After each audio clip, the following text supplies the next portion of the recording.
স্নেহজিৎ লাহিড়ীর গল্পের শুরুটা ছিল এমন, যখন স্বপ্ন দেখলে ঝাপসা হবে চশমার কাচ, তখনই বুঝবে তুমি স্বপ্নে বাস্তব হওয়ার অতি নিকটে। স্বপ্নের এতটা তাত্ত্বিক বিশ্লেষণ আমি আগে পাইনি বলেই হয়তো ওপরের কথাগুলো আমার পক্ষে বোঝা কষ্টকর। তবে আমার ভাবনা খোলে যখন শুনি আমাদের তরুণদের স্বপ্ন এবং তাদের গল্প। আজও তার ব্যতিক্রম নয়। সাথে আছে কিছু তরুণ স্বপ্নবাজ, আর যারা এসছে ঢাকা কমার্স কলেজ থেকে। পরিচয় করিয়ে দিচ্ছি, ঢাকা কমার্স কলেজ। কেমন আছো তোমরা? আচ্ছা, আমরা একটু ছোট্ট পরিচয় নিব প্রথমে, এরপরে আমরা কথা বলা শুরু করব। জাস্ট ছোট্ট পরিচয় এখান থেকে শুরু করি। আসসালামু আলাইকুম, আমি Amira Binte Atik Nabila from Dhaka commerce college science group.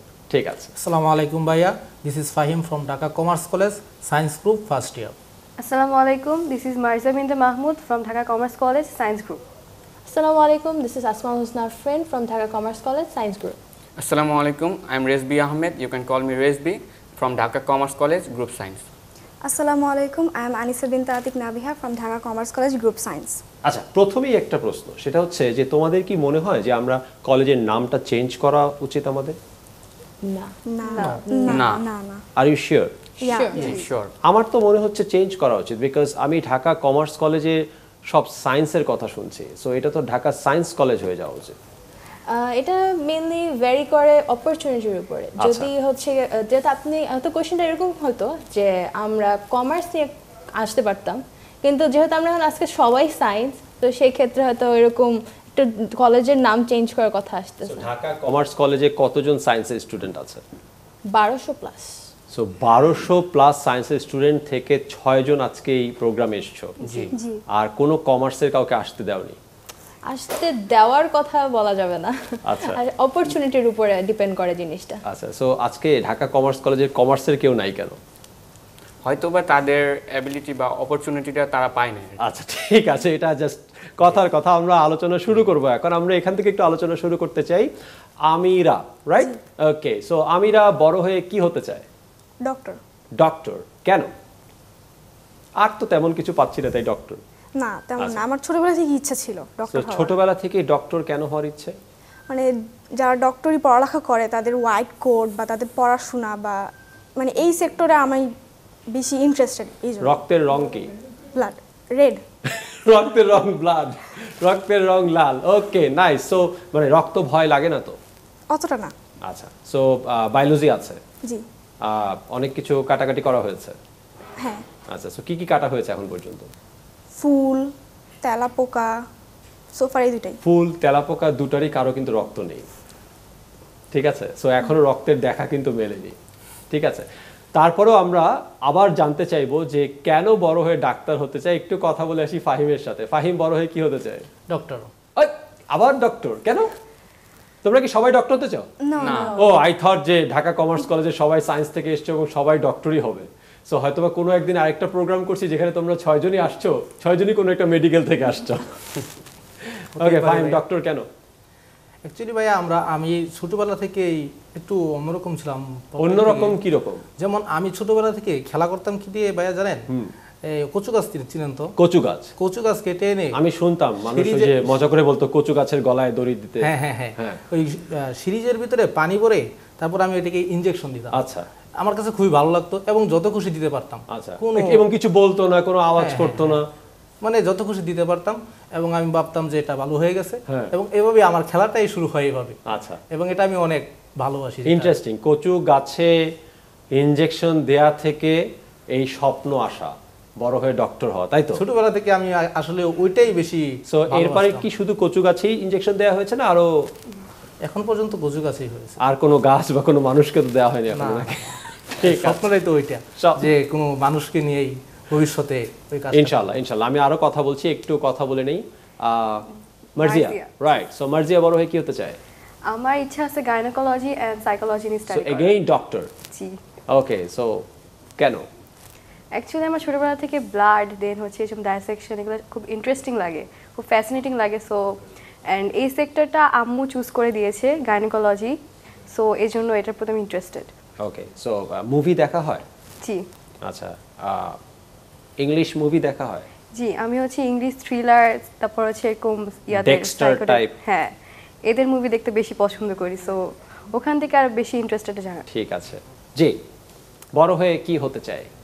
আমি বড় হয়ে একজন অ্যাস্ট্রোনট হতে চাই, অ্যান্ড এই স্বপ্নটা আমার ছোটবেলা থেকে ছিল একটা কিউরিয়াসিটির মধ্য থেকে।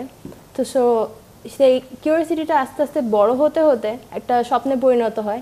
এখন এটা আমার লাইফের আলটিমেট গোল এখন পর্যন্ত। নাইস। সো কি কি ধরনের প্রিপারেশন নেওয়া হচ্ছে এটার জন্য? প্রিপারেশন ফার্স্ট অফ অল আমার ছোটোখাটো রিসার্চ আমি করছি। তারপর এখন হচ্ছে আমাদের বিভিন্ন, এখন যেহেতু সায়েন্স নিয়েছি, সায়েন্স নেওয়ার প্রথম উদ্দেশ্য ছিল এটা যে আমি একজন অ্যাস্ট্রোনট হব, আর এই জন্য অনেক বেশি ফিজিক্সের উপর বেটার হতে হবে আমাকে। আর আফটার ইন্টার ইচ্ছা আছে আমার বুয়েটে চান্স। ওকে, সো বুয়েটে কি এই ধরনের সাবজেক্ট আছে? জি, অ্যারোস্পেস ইঞ্জিনিয়ারিং। আচ্ছা, সো এটা নিয়ে পড়ার ইচ্ছা। জি, রিসেন্টলি একজন অ্যাস্ট্রোনট কিন্তু বাংলাদেশে এসেছিল। রিসেন্টলি একজন, ওয়েল আমি সোশ্যাল মিডিয়ার সাথে খুব একটা কানেক্টেড না, never mind, sorry It's okay. So আমি খুব একটা ভালো বলতে পারবো না যে ইন আউটসাইড ওয়ার্ল্ড কি হচ্ছে। বাট ডোন্ট ইউ থিঙ্ক যে আউটসাইড ওয়ার্ল্ড সম্বন্ধে জানাটা দরকার আছে? বিকজ তুমি চিন্তা করছো যে জিনিসটা, সেটা কিন্তু outside world. I mean outside astronaut হিসেবে তোমাকে তো পৃথিবীর বাইরেই যেতে হবে, তাই না? সো তো আমি যেটা বললাম যে সোশ্যাল মিডিয়ার সাথে খুব একটা কানেক্টেড না আমি, তো এই কারণে কোথায় কি হচ্ছে একটু নলেজ আমার। ইটস নট ইম্পর্টেন্ট যে সোশ্যাল মিডিয়ার সাথে কানেক্টেড থাকতে হবে, বাট আউটসাইড ওয়ার্ল্ডের সাথে কানেক্টেড থাকাটা খুব ইম্পর্টেন্ট, তাই না? কিন্তু কারণ অ্যাস্ট্রোনট হতে গেলে তো পৃথিবীর বাইরে কি হচ্ছে সেটা জানাটাও খুব ইম্পর্টেন্ট, তাই না? ওইটা সম্পর্কে আছে বলতে গেলে নট দ্যাট মাচ, বাট ছোট ছোট ইনফরমেশন যতটুকু আমার পক্ষে সম্ভব হচ্ছে আমি কালেক্ট করার চেষ্টা করছি। ঠিক আছে, আসছি, আরো কিছু কোশ্চেন আছে আমার অ্যাস্ট্রোনটের ব্যাপারে। রিজভির কাছে একটু যাই। রিজভি বড় হয়ে কি হতে চায়? আমি একজন অ্যারোনটিক্যাল ইঞ্জিনিয়ার হতে চাই এবং ভবিষ্যতে আমি বাংলাদেশ এয়ারফোর্সে অ্যারোনটিক্যাল ইঞ্জিনিয়ার হিসাবে যোগদান করতে চাই। রিজন? অ্যাকচুয়ালি আমি ছোটোবেলা থেকেই সব কিছুর প্রতি, মানে বিমান, তারপরে হেলিকপ্টার, ফাইটার জেট, এগুলোর প্রতি একটু বেশি কিউরিয়াস ছিলাম। যার থেকে আমি ছোটোবেলায়, যেমন যখন আমি ক্লাস 3-তে পড়ি, তখন আমার বাবা আমাকে একটি রিমোট কন্ট্রোল হেলিকপ্টার কিনে দিয়েছিল এবং আমি এগুলো সব কিছুই খুলতাম এবং ভিতরে কি আছে তা দেখার চেষ্টা করতাম এবং আবার এগুলো জোড়া লাগানোর চেষ্টা করতাম। এই থেকে আমার কিউরিয়াসিটির উপর বেস করে আমি পরবর্তীতে ডিসাইড করেছি যে আমি একজন অ্যারোনটিক্যাল ইঞ্জিনিয়ার হব। Nice, nice. So aeronautical engineer হওয়ার জন্য কোথায় পড়াশোনা করতে হয়? অ্যাকচুয়ালি বাংলাদেশে বর্তমানে এটার তেমন একটা স্কোপ নেই। এখন পর্যন্ত বাংলাদেশে হাতে গোনা কয়েকটা ইউনিভার্সিটি ব্যতীত এটার কোনো স্কোপ বা এই সাবজেক্টে পড়াশোনার তেমন কোনো সুযোগ নেই। যেমন MIST আছে, তারপরে বাংলাদেশ শেখ মুজিবুর এভিয়েশন ইউনিভার্সিটি আছে, এখানে এই সাবজেক্টটা আছে। কিন্তু বাংলাদেশে হাতে গোনা কয়েকটা ইউনিভার্সিটি ব্যতীত এখন পর্যন্ত এটার তেমন কোনো স্কোপ নেই, কিন্তু ওয়ার্ল্ড ওয়াইড এটার অনেক স্কোপ রয়েছে এবং বাংলাদেশে এটার জব অফারও অনেক বেশি এবং বহির্বিশ্বেরও এটার চাহিদা বর্তমানে অনেক বেশি। এখন বেসিক্যালি দেখতে গেলে দেখা যায় যে ইঞ্জিনিয়ারিং মানেই মানুষজন প্রথমেই যেটা ভাবে যে CSE, তারপর হচ্ছে কেমিক্যাল ইঞ্জিনিয়ারিং, ট্রিপলি, কিন্তু আমাদের দেশে বেশিরভাগ মানুষের অ্যারোনটিক্যাল ইঞ্জিনিয়ারিং বা অ্যারোস্পেস ইঞ্জিনিয়ারিং সম্পর্কে তেমন খুব একটা ক্লিয়ার ধারণা নাই, যার জন্য এটি একটি ইউনিক একটা সাবজেক্ট হয়ে দাঁড়িয়েছে এবং স্কোপটা অনেক কম। তো আমি আমার কিউরিয়াসিটি থেকে এবং এই সম্পর্কে জানার ইচ্ছা থেকেই আমি একজন অ্যারোনটিক্যাল ইঞ্জিনিয়ার হতে চাই এবং ভবিষ্যতে বাংলাদেশ এয়ারফোর্সে যোগদান করতে চাই। ঠিক আছে, মানে অ্যারোনটিক্যাল ইঞ্জিনিয়ার কেন হতে চাও আর কেন এয়ারফোর্সেই যোগদান করতে চাও এটা নিয়ে আসছি একটু পরে।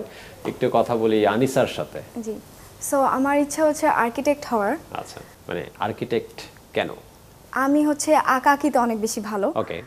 সো আঁকাআঁকি থেকেই আমার প্রথমে ইচ্ছা থাকে যে আর্টিস্ট হওয়ার, but as a Muslim family আমার বাবা মা এটা এগ্রি করে না। সো ওটা থেকেই আমার পরে আব্বু আমাকে সাজেস্ট করে যে যেহেতু তুমি আঁকাআঁকিতে ভালো, সায়েন্স গ্রুপেই আছো, সো তুমি আর্কিটেক্ট হলেই পারো। আচ্ছা, সো বাবা বলেছে আর্কিটেক্ট হতে, তাই আর্কিটেক্ট হতে হবে নাকি নিজের ইচ্ছাটা আছে এখানে? নিজের ইচ্ছাও আছে, যেহেতু আমি আঁকাআঁকিতে ভালো, সায়েন্স নিয়ে পড়ছি, সো আমার অপরচুনিটি আছে, সো আমি আর্কিটেক্ট হতে চাই। আচ্ছা, সো পড়াশোনার পাশাপাশি আঁকাআঁকি করা হয়? জি। কি ধরনের আঁকাআঁকি করা হয়? কার্টুন আঁকি, অ্যানিমে আঁকি, ওকে, তারপর হচ্ছে র্যান্ডম আইটেমস আঁকি। আচ্ছা, সো এই আঁকাআঁকি কি শেখা হয়েছে কোথাও থেকে নাকি জাস্ট নিজে না, নিজে? নিজে নিজে ছোটবেলা থেকে আঁকাআঁকিতে বেশি ভালো আমি। আচ্ছা, সো পড়াশোনার পাশাপাশি আঁকাআঁকি করলে মাইন্ড ফ্রেশ হয়? জি জি। আচ্ছা, এমনি কলেজ থেকে কি কোনো পরামর্শ বা কিছু থাকে না যে না তুমি বড় হয়ে এটা হওয়া উচিত বা এটা হওয়া দরকার? না, এরকম কিছু না। কলেজ যথেষ্ট সাপোর্ট করে আমাদের পড়াশোনাতে আর আমাদের ড্রিমসের ব্যাপারে। সো কিভাবে সাপোর্ট করে? যেমন টিচাররা মোটিভেট করে। ওই রিলেটেড জিনিসপত্র নিয়ে ডিসকাশন বা Yeah. ওই রিলেটেড ইনফরমেশনগুলো প্রোভাইড করে, তাই তো? জি। রিজবি, কলেজ হেল্প করে? জি, কলেজ হেল্প করে অনেক ক্ষেত্রে। আমাদেরকে সবসময় কলেজ মোটিভেশন দেয় যে কিভাবে কি করা যায়, বা এইচএসসির পরে বা গ্র্যাজুয়েশনের পরে কোন সেক্টরে গেলে ভালো হবে, বা কি ক্ষেত্রে কি করলে জিনিসটা আরও বেটার হবে আমাদের জন্য। এটা সবসময় কলেজ চেষ্টা করে আমাদেরকে বেস্টটা দেওয়ার। আচ্ছা, এমনি পড়াশোনার পাশাপাশি কিছু করা হয়? জি, আমি ডিবেট ক্লাবের সাথে আছি, যদিও পড়াশোনার পর এটাতে তেমন টাইম হয় না, সময় হয় না যে ওরা বিভিন্ন রকম কার্যকলাপে তো যোগদান পড়াশোনার করার। পাশাপাশি সময় কিভাবে কাটে? আমিও ড্রয়িং করতে অনেক ওই ভালোবাসি। হেলিকপ্টারগুলো খুলতে আর লাগাতে? না, এখন বেসিক্যালি এখন এটা করা হয় না, এখন আর খোলা হয় এখন না। আর করা হয় না। পড়াশোনার পরে ঠিক তেমন টাইম পাই না, কিন্তু যতটুকু টাইম পাই আমি এখনো হস্টেলে আছি এবং আমি ড্রয়িং করতে বা একটু ঘোরাঘুরি করতে ভালোবাসি। আচ্ছা, সো ঢাকায় ঘোরাঘুরি করা হয় না ঢাকার বাইরে? ঢাকার বাইরে বলতে গেলে আমি আশেপাশে, মানে হস্টেলের আশেপাশেই একটু আধটু ঘোরাঘুরি করি আর কি বিকালবেলা, আচ্ছা, এর বেশি না। পড়াশোনার পাশাপাশি কিছু করা হয়? হ্যাঁ, অফকোর্স আমার পড়াশোনার পাশাপাশি আমি পড়তে খুব ভালোবাসি আচ্ছা। অ্যান্ড রিসার্চ করতে খুব পছন্দ করি। Wow, great. সো কি নিয়ে রিসার্চ করা হয়? রিসেন্টলি আমি সোলার এক্লিপস মানে সূর্যগ্রহণ নিয়ে একটা রিসার্চ করেছিলাম। কি পেলে? তো আমরা সবসময় দেখি না সূর্যগ্রহণের সময় চাঁদ আর সূর্য একদম সমান সমান হয়ে যাচ্ছে, সূর্যটা একদম চারটা সূর্য কভার করে ফেলছে। তো আমার কাছে এই ব্যাপারগুলো খুব ফ্যাসিনেটিং মনে হতো। তো এই কারণে আমি যেহেতু একজন কিউরিয়াস পারসন, সো আমার কিউরিয়াসিটি থেকে আমি এটার কারণটা একটু বের করার ট্রাই করলাম। অ্যান্ড আমি একটা জিনিস দেখলাম যে ওই সময় চাঁদ আর সূর্য যেই ডিস্টেন্সে থাকে, মানে যেই নাম্বারটা আসে তাদের ডিস্টেন্সে, সেই একই নাম্বারটা তাদের ব্যাসার্ধের পার্থক্যের মধ্যেও আসে। ওকে, আমি যদি অ্যাকুরেট নাম্বারটা বলে দিই, নাম্বারটা হবে 405 যদি ডিস্টেন্সের ক্ষেত্রে, আর ব্যাসার্ধ ডিস্টেন্সের ক্ষেত্রে 405। আচ্ছা। তো এই ধরনের ছোটোখাটো রিসার্চ আমার সারাদিনই চলতেই থাকে মাঝে মধ্যে। কখনো পৃথিবীর বাইরে চাঁদ সূর্যকে নিয়েও, কখনো পৃথিবীর ভিতরে সমুদ্রের ভিতরেও রিসার্চ মাঝে মধ্যে করি। Wow, that's great. I mean it's very interesting. So এরকম কিছু করা হয় পড়াশোনার পাশাপাশি? জি না, আমার এরকম কিছু করা হয় না, যেহেতু আমার ওই বিষয়গুলো ইন্টারেস্টেড জি। না আমি বেশি। বাট আমার পড়াশোনার পাশাপাশি মুভি দেখা হয়, দেন Okay. ফ্যামিলির সাথে টাইম কাটানো বেশি হয়, ওকে, যেহেতু আমি একটা জয়েন্ট ফ্যামিলিতে থাকি। হ্যাঁ হ্যাঁ, সো আর হচ্ছে এমনি হচ্ছে আমি দেখতে বেশি, মানে সাইকোলজি বুকটা পড়তে বেশি পছন্দ করি। আচ্ছা। সো মানে মুভি কিভাবে হেল্প করে আসলে একটা মানুষকে? মুভি বলতে গেলে যেগুলো বেশিরভাগই লাইক টুইস্ট টাইপ মুভিগুলা, থ্রিলার মুভিগুলা, এগুলো দেখলে আমার যেটা মনে হয়, আমার তো বেশি মাইন্ড ফ্রেশ হয়, প্লাস হচ্ছে জিনিসটা মানে বেশি ডিপলি ভাবতে হেল্প করে। আচ্ছা, সো যেগুলা যদি আমি কোনো সো পড়াশোনা ডিটেকটিভ টাইপ কিছু দেখলে ওইটা নিয়ে আরো বেশি গবেষণা? জি, এটা আমার একটা ড্রিম ছিল ক্রিমিনোলজি নিয়ে পড়ার, বাট ফ্যামিলি যেহেতু সাপোর্ট করেনি, সো এটাকে আর কি ডাইভার্ট করে পরে সাইকোলজিতে ইয়ে করেছি। Interesting, interesting. ফাহিম? হালকা পাতলা ক্রিকেট খেলা হয় এবং আমি একটু বইয়ের ভিতরে থাকতে ভালোবাসি। বইয়ের ভিতর?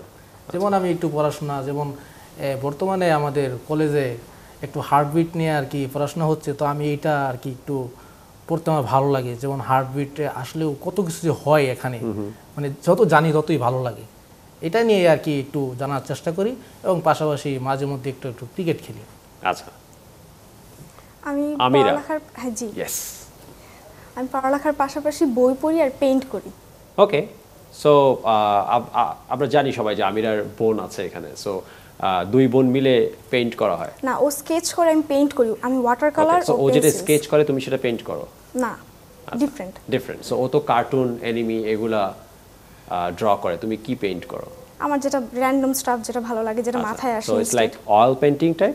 Water colour. ওয়াটার কালার, আচ্ছা। ওকে, সো সো এই ধরনের কাজ কি হেল্প করে কোনোভাবে মাইন্ড ফ্রেশ করতে? হ্যাঁ। আচ্ছা, সো মানে এগুলো করতে তো কোনো বাধা নেই না বাসা থেকে? না, না, না। আচ্ছা, আমরা একটু বাধা নিয়ে কথা বলি। হ্যাঁ, এই যে আমাদের স্বপ্ন, এই যে আমরা এত ইচ্ছা, আমাদের এটা করতে মন চায়, এটা করতে ইচ্ছা করে, সো আমাদের তো কিছু বাধা আছে, তাই না? বাসার কিছু বাধা আছে, কলেজের কিছু বাধা আছে, আবার সব বাধাই কিন্তু খারাপ না, কিছু বাধা কিন্তু ভালো। কিন্তু আমরা একটু বাধা নিয়ে কথা বলতে চাই। কি কি ধরনের চ্যালেঞ্জ ফেস করো বাসা বা কলেজ থেকে? সোফার কোনো এরকম কোনো বাধা ফেস হয়নি আমার। ওকে, ফাহিমের? অ্যাকচুয়ালি ভাইয়া আমাকে বাধা নয়, সবাই আমাকে আমার ফ্যামিলির সবাই আমার মানে ড্রিমটা জন্য আমাকে উৎসাহিত করে যাতে আমি এটা ফুলফিল করতে পারি, এবং আমাকে সবাই সাপোর্ট করে। সবাই বলে যে তুমি এখনো কচু গাছে প্রচুর বলতে এখন তো ওটা তো ছিল ছোটবেলার একটা। হ্যাঁ, এখন তো সবাই উৎসাহিত করে যে ভবিষ্যতে তুমি হিউম্যান নিয়ে কাজ করবে। আচ্ছা, যেমন আমার বড় ভাই, আমার মা বাবা, সবাই আর কি প্রত্যাশাটা অনেক বেশি আমাকে নিয়ে। আমরা কিন্তু বাধা নিয়ে কথা বলছি। আচ্ছা, এরকম কোনো বাধা আমরা পাচ্ছি যেটা আমাদেরকে কোনো একটা কিছু হতে বাধা দিচ্ছে? জি, আমার ছোটবেলা থেকে ইচ্ছা ছিল ক্রিমিনোলজি নিয়ে পড়ার, জি, কিন্তু এটা আমার ফ্যামিলি আমাকে সাপোর্ট করে নাই, যেহেতু আমার মার ড্রিম এবং আমার নানার ড্রিম ছিল যে আমি গাইনোকোলজি নিয়ে স্টাডি করব। সো এটা একটা বাধা যে আমি ক্রিমিনোলজি নিয়ে স্টাডি করতে পারি। তাও আমি এটাকে ডাইভার্ট করে এটাকে সাইকোলজিতে এনেছি, যেটা হচ্ছে আমি চেয়েছি যে গাইনোকোলজি অ্যান্ড সাইকোলজি দুটাকে যদি মিক্স আপ করে কিছু করা যায়। কারণ এখন তো যেটা হচ্ছে সেটা হচ্ছে ডাক্তার হতে হলে মানুষের সাইকোলজিটা খুব ভালোভাবে জানা উচিত, গাইনোকোলজির জন্য যেটা বেশি ইম্পর্টেন্ট। No doubt. সো এটাই আর কি। আর হচ্ছে আমার ট্রাভেলিং অনেক পছন্দ, বাট পড়াশোনা যেহেতু এখন চলতেছে, সো ফ্যামিলি থেকে একটা বাধা আসে, ট্রাভেলিং করা যায় না। অ্যান্ড হচ্ছে বেশি বই পড়তে দেয় না। বই পড়লেও হচ্ছে বই পড়া হয় সেটা হচ্ছে কলেজের বইগুলো পড়তে হয়, বিকজ আম্মু ভাবে এগুলো বেশি পড়লে এখন টাইম ওয়েস্ট হবে। সো এটা একটা বাধা টাইপ অফ। ঠিক আছে, এনিথিং? হ্যাঁ, অ্যাস্ট্রোনমি নিয়ে পড়াশোনা করতে গেলে বাংলাদেশ আসলে বাধার অভাব নাই। আমার অনেক রকমের বাধাই ফেস করেছি, তার চেয়ে সবচেয়ে বড় বাধা ছিল আমি আমার ড্রিমটা কারোর সাথে কখনো শেয়ার করতাম না। ওকে, আমি অনেক বছর এটাকে রেখে দিয়েছি। প্রথম কারণ ছিল যে যখন একসময় শেয়ার করতাম, কিন্তু দেখা যাচ্ছে কি অনেক বেশি ট্রল, অনেক ক্রিটিসিজমের শিকার হওয়া লাগতো আমার। তো আমার না ভালো লাগতো না এই জিনিসটা যে আমার ড্রিমকে নিয়ে কীভাবে কথা বলছে। তারপর একটা পর্যায়ে ভাবলাম যে না থাক, আমি আর কারোর সাথে শেয়ার করবো না এই জিনিসটা, এটাকে আমি একটু নিজে মডিফাই করে দেখি আমি কি করতে পারি।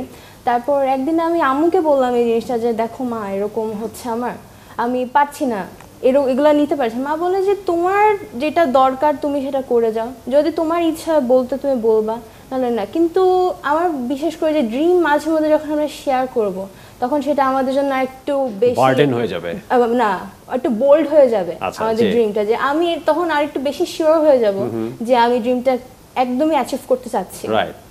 কিন্তু যে বাধাগুলোর কথা বলছি, যেমন ফ্রেন্ডসদের সাথে শেয়ার করা, তারপর এই জিনিসগুলো কখনো করতে পারতাম না। তারপর অনেকভাবে ফ্যামিলি থেকে মাঝে মধ্যে বলতো যে বাংলাদেশে তো আসলে এই জিনিসটা নাই, তুমি কিভাবে কি করবা, কারণ তুমি তো একাধারে একেবারে দেশের বাইরেও থাকতে পারবা না, আর বাংলাদেশে তোমার কখনো কখনো তো আসতেই হবে, ওই সময় তুমি কি করবা। তারপর এটাও বলা ছিল যে ফাইন্যান্সের কথা, যেটা যে ধরো এখানে পড়তে হলে তো তোমাকে, আমার ফ্যামিলি বলতো যে অনেক বেশি ফাইন্যান্সের শিকার হতে হবে, তোমার ফাইন্যান্সিয়ালি অনেক বেশি স্টেবল হওয়া লাগবে, তখন তুমি কি করবা। কিন্তু আমার অলওয়েজ বিলিভ করতাম যে সিচুয়েশন কখনো ফাইন্যান্স দিয়ে তো ডিফাইন করা যাবে না। তো এই জিনিসগুলো মাঝে মধ্যে একটু বাধার ফেস করতাম, বাট আলহামদুলিল্লাহ এখন ভালো আছি। আজকে মনে হলো যে অনেক দিন পরে আমার এই ড্রিমটা আমি কারোর সাথে শেয়ার করছি। Thank you for sharing and we love to hear that, এবং আমরা চাই যে তুমি তোমার লক্ষ্যে সময় মতনই পৌঁছে যাও ইনশাআল্লাহ। ইনশাআল্লাহ। রিজভি, বাধা? অ্যাকচুয়ালি আমার পরিবার শুরু থেকে আমাকে তেমন কোনো বাধা দেয়নি। তারা সব সময় আমার স্বপ্নটাকে সবচেয়ে বড় করে দেখেছে। বিশেষ করে আমার বড় ভাই, তিনি সব সময় আমাকে উৎসাহ জাগিয়েছেন আমার স্বপ্ন পূরণের ক্ষেত্রে, এবং স্বপ্নের প্রতি আমার যে পথ চলা সেটাকে তিনি সর্বদাই সাপোর্ট করেছেন। এবং আমার পরিবার থেকে তেমন কোনো বাধা আমাকে কখনোই দেওয়া হয়নি, আর আমি আশা করি সামনেও কোনোদিন দিবে না ইনশাআল্লাহ। আনিসা? বাধা বলতে হচ্ছে যেহেতু আমরা মুসলিম ফ্যামিলি, সো আঁকাআঁকির ব্যাপারে রেস্ট্রিকশন ছিল আমার অলওয়েজ, যে মানুষ আঁকা যাবে না, হিউম্যান বডি পার্টস আঁকা যাবে না। সো ওই জিনিসটা আমাকে অলওয়েজ এড়িয়ে চলা লাগছে, যেটা আমার কাছে ভালো লাগতো না অনেস্টলি। আর শুরুটা আমার আঁকাআঁকি হয় যে লুকিয়ে লুকিয়ে আঁকাটা, আমি অনেক বেশি ইনসিকিউর ফিল করতাম আমার আঁকাআঁকি নিয়ে, যে যদি ভালো না হয়, যদি মানুষের ভালো না লাগে। যদিও আমি নিজের জন্যই আঁকতাম, নিজের খুশির জন্যই আঁকতাম অলওয়েজ, বাট আমার কাছে মনে হতো যদি ক্রিটিসাইজ করে মানুষ, ওটা যদি আমি নিতে না পারি। বাট একটা পর্যায়ে আস্তে আস্তে আমি ঠিক করলাম, যেহেতু আমি এটা নিয়ে বড় হয়ে কিছু হতে চাই, সো আমাকে ওই ক্রিটিসিজমটা নিতে হবে, নিয়ে ওটা দিয়ে আমাকে ইমপ্রুভ হতে হবে। সো দ্যাটস আমি আ পার্ট অফ লাইফ। সো আমি আস্তে আস্তে দেখানো শুরু করি আমার ফ্যামিলিকে। প্রথমে আমি আমার বোনকে দেখাই, জি। যেটা ও টোটালি সাপোর্ট করে, বাট পরে যখন বাবা মাকে দেখাই আর ওদের সাথে শেয়ার করি যে আমি আর্টিস্ট হতে চাই, বাট আব্বু আম্মু দুজনেই ডিসএগ্রি করে। ডিসএগ্রি করে এই সেন্সে যে বাহিরে যে যদি আমি এটা নিয়ে পড়াশোনা করতে চাই, অবভিয়াসলি আমাকে হিউম্যান বডি পার্টস আঁকতে হবে বা হিউম্যান জিনিসগুলো আঁকতে হবে। সো ওটাতে আব্বু আম্মু না করে যে গুণা হবে, করা যাবে না, এটা সেটা। সো পরে আমি ঠিক করলাম যেহেতু আঁকাআঁকি তো ভালো, সায়েন্স নিয়েই পড়ছি, সো আব্বুরও একটা ইচ্ছা ছিল আর্কিটেক্ট একজনকে হতে হবে। সো আমি পরে ঠিক করি যে আর্কিটেক্ট হব। ঠিক আছে, মানুষ নায়কে বাসাবাড়ি আঁকলাম আর কি। That's great. ওকে, আমরা খুব একদম শেষের দিকে চলে এসেছি, জাস্ট খুব অল্প সময়ের মধ্যে আমরা শেষ করে দিব, বাট জাস্ট কুইক এক লাইন করে একটু জানতে চাই, অনেক মানুষ কিন্তু দেখছে এই প্রোগ্রামটা, স্পেশালি তোমাদের বয়সী যারা আছে, তোমাদের কলেজ তো দেখছেই, পাশাপাশি বাংলাদেশে সব কলেজ স্কুলই দেখছে এবং তাদের সাথে আর অনেক মানুষজন দেখছে। সো তোমাদের মতো যারা দেখছে তাদের উদ্দেশ্যে যদি কোনো টিপস তোমরা দিতে চাও এক লাইন। টিপস এটাই দিব যে নিজের উপর অলওয়েজ বিলিভ করতে হবে। একদম। হ্যাঁ, যে যত যাই বলুক না কেন, যত বাধাই আসুক না কেন, নিজের উপর অলওয়েজ বিলিভ থাকা লাগবে যে আমি পারবো, আমাকে দ্বারা হবে। ইনশাআল্লাহ। Thank you. রিজভি? আমি বলতে চাই যে নিজের স্বপ্নটাকে সবচেয়ে বেশি ভালোবাসতে হবে। আপনি যদি নিজের স্বপ্নটাকে সবচেয়ে বেশি ভালোবাসেন, তাহলে সেই ভালোবাসা একদিন আপনাকে সেই গোলটা অ্যাচিভ করতে অনেক বেশি সাহায্য করবে, এবং আপনি চাইলেও সেই স্বপ্ন থেকে কোনো দিন দূরে যেতে পারবেন না যদি আপনার গোলকে আপনি ভালোবাসেন। সুতরাং নিজের স্বপ্নকে ভালোবাসতে হবে। Nice. Tips anything from future astronaut? আগে আমাকে তো অ্যাচিভ করতে হবে, দেন আমি বলতে পারবো যে কি হবে। কিন্তু যদি টিপস হিসেবে বলতে চাই যে first know yourself, because when the dream is coming then you should identify it, and if you want to do it then just go for it, don't care about what others saying, কারণ এই ক্রিটিসিজমের শিকার হয় আমি যেভাবে চুপ ছিলাম, এটা আসলে উচিত হয়নি আমার। এখন মাঝে মধ্যে এসে বুঝি, মাঝে মধ্যে একটু শেয়ার করলে হয়তো ভালো করতে, আরও একটু বেটার ইনফরমেশন এখন পর্যন্ত আরও একটু গেইন করতে পারতাম। তো এটা যাতে কেউ না করে, আমার এটাই just go for it. হ্যাঁ, just go for it, yes, don't afraid. Great. Tips বলতে যে আমাদের যে গোলগুলো থাকে সেটা অ্যাচিভ করার মেইন কি পয়েন্ট হচ্ছে লাইফে ডিসিপ্লিন থাকা, নিজেকে অনেক বেশি বিলিভ করা। ডিসিপ্লিন না থাকলে অ্যান্ড যদি আমরা গোলটাকে মানে খুবই করে না দেখি, তাহলে আমরা সেই গোলটাকে অ্যাচিভ করতে পারবো না কখনো। সো আমি যেটা মনে করি যে নিজের গোলটাকে যদি আমরা খুব ডিপলি বিলিভ করি যে আমরা এটাকে অ্যাচিভ করতেই চাই, তাহলে লাইফে এই টাইমটাকে ওয়েস্ট করা যাবে না, যেটা আমাদের লাইফে একটা গোল্ডেন টাইম এখনকার যে সময়টাকে খুব মনোযোগ দিয়ে পড়াশোনা করতে হবে, অ্যান্ড হচ্ছে ডিসিপ্লিন থাকাটা খুব ম্যান্ডেটরি। একদম একদম। ফাহিম? আমি মনে করি ভাইয়া সর্বপ্রথম নিজের উপর বিশ্বাস রাখতে হবে, নিজের স্বপ্নটাকে সবচেয়ে বেশি ভালোবাসতে হবে, এবং আমাদের উপর প্রত্যাশা থাকবে, এটাই স্বাভাবিক। কিন্তু আমাদের এই প্রত্যাশাটা যেন আমাদের উপর কোনো প্রেশার ক্রিয়েট না করে। জাস্ট আমরা এটাকে প্রেশার নিলে তো আমরা একসময় ক্লান্ত হয়ে যাব। প্রেশার না নিয়ে এটা আমার গোল, এটা আমাকে অর্জন করতে হবে, নিজের উপর বিশ্বাস রাখতে হবে যে আমি এটা অর্জন করব, এটা আমার দ্বারাই পসিবল, আমার মতোই একজন হচ্ছে, আমি কেন নই, অবশ্যই আমি এটা পারবো। এবং কোনো প্রত্যাশায় যেহেতু আমার উপর যাতে কোনো প্রেশার ক্রিয়েট না করতে পারে, এদিকে আমার খেয়াল রাখতে হবে। এবং চ্যালেঞ্জ যদি জীবনে না আসে, তাহলে ওই জীবনে আমি মনে করি না যে কোনো মজা আছে। ঠিক আছে। সো চ্যালেঞ্জ আসবে, চ্যালেঞ্জ ফেস করার জন্য আমার আশা, আমি মনে করি যে চ্যালেঞ্জ ফেস করব, এই জন্যই সৃষ্টিকর্তা আমাকে এখানে পাঠিয়েছে। তো আমি চ্যালেঞ্জ ফেস করব, সেটা আমি অবশ্যই জয়ী হব, এবং প্রত্যাশা থাকবে, প্রত্যাশাটাকে যাতে আমরা কোনো প্রেশার না নেই, সেই প্রত্যাশাটাকে পূরণ করতে হবে। একদম একদম। Thank you, thank you. জি, আমার কাছে মনে হয় কুইট করা যাবে না কখনো, যত বাধা আসুক না কেন, কখনোই কুইট করা যাবে না। একদম, exactly. So yes, don't be quiet. So thank you so much for coming to this show. And আমরা স্বপ্ন দেখি এবং বিশ্বাস করি যে তোমরা যে যা হতে চেয়েছো তাই যেন হতে পারো। স্বপ্ন তো সবাই দেখে, কিন্তু স্বপ্নে রং দিতে পারে অল্প কিছু মানুষ। আমি আমার স্বপ্নকে রং দেওয়ার জন্য এখনো লড়াই করছি, এবং আমি দৃঢ় বিশ্বাসী আমার স্বপ্ন পূরণ হবেই একদিন, ঠিক যেরকম তোমাদেরও। আর সেই স্বপ্নে আমার স্বপ্ন, আমার ভবিষ্যৎ। আজ এ পর্যন্তই। আল্লাহ হাফেজ।